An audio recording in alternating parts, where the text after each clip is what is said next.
Ke mina hi le Shalomi Donngaihlian hi a India lam ka pan ka hi kon la sak de Heina Peuh chila hi a Heina Peuh chila apham ta he to pa vi pau khan siamin anagel a hi a yom na gam tuam hi ma le leng ipian na mangil the ilo Heina Peuh ka gam ngil ke ning chi a hi I haila sa thei dinga tan mun non pia papiang tonga leng ki pa thu ka ge na hi Heina Peuh chila kon sadi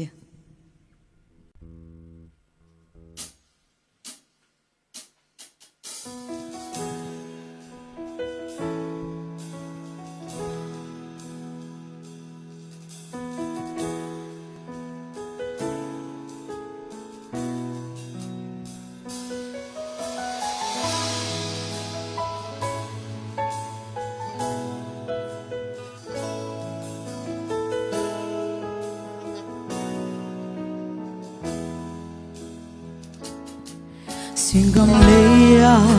a hey mi zatam te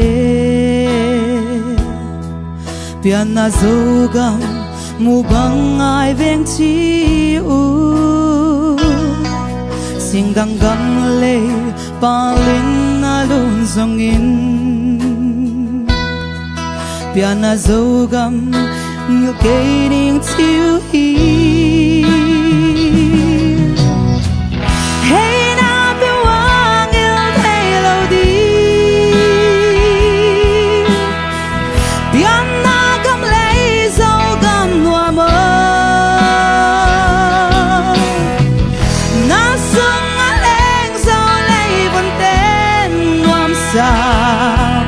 Heina Peuh ka gam ngai o chiu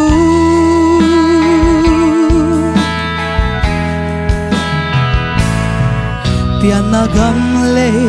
hui hi le zo sik tu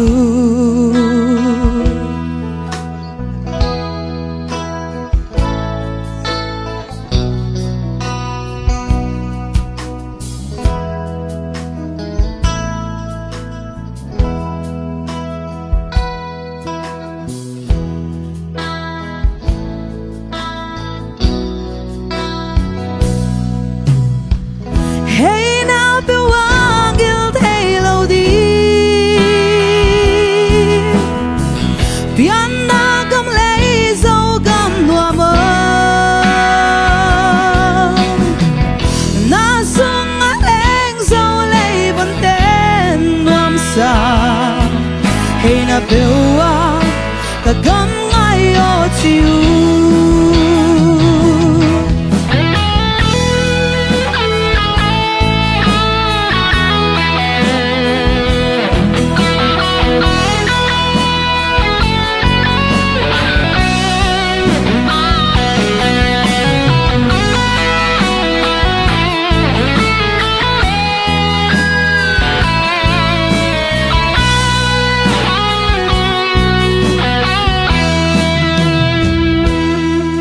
piana gam le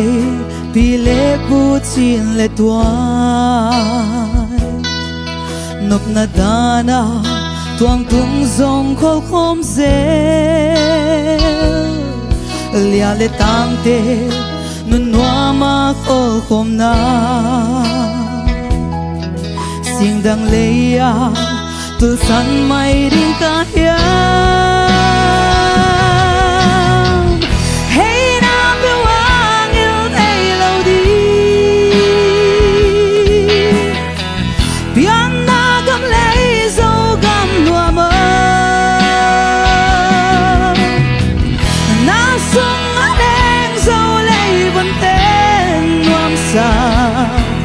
Heina Peuh ka gam ngai o chiu Heina Peuh ngil thei lo di piana gam lei zo gam lua mơ na sung a leng zo lei vẫn tên nuam sa Heina Peuh ka gam ngai o chiu ki va ke